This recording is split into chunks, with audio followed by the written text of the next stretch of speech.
There's one particular grass that's loved and loathed in equal measure, but many people don't even realise that it's a member of the grass family. Bamboo. As with all grasses, there are many varieties from ground huggers to towering tree-like specimens. And I'm going to show you how to get the best out of it in your garden. Basically, there are two types of bamboos. There are those that have clump-forming roots that stay relatively tame, and then there are the runners that spread, well, almost endlessly. And they do that on these roots, and along them the buds break and come up as new culms is the technical word, or bamboo canes. And a plant like this can spread 2, 3, 4, 5 metres in a single season.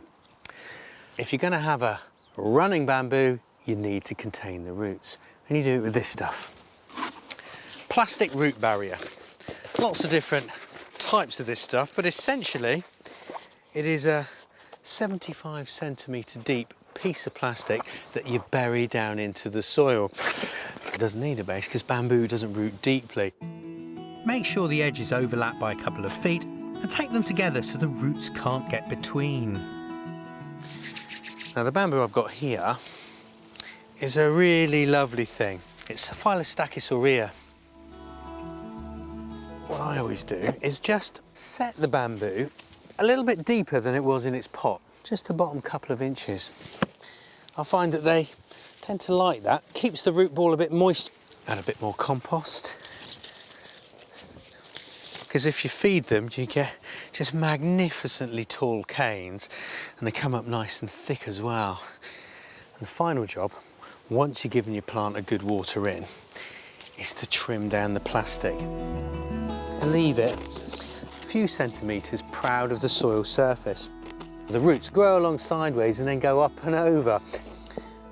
But if you leave the plastic high, there's less likelihood that that will happen. And if they do, well, it's not the end of the world. It's go along with a pair of secateurs and snip them off to keep them confined. Like any new plant, it's going to need to be kept watered, particularly its first year. And one thing that will make any bamboo look more elegant is a bit of pruning.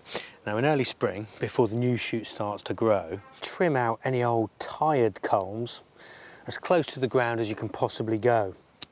You make the plant more airy and you get more rustle as the culms move around on the breeze. So there you have it, a bamboo plant that's contained and won't take over your garden.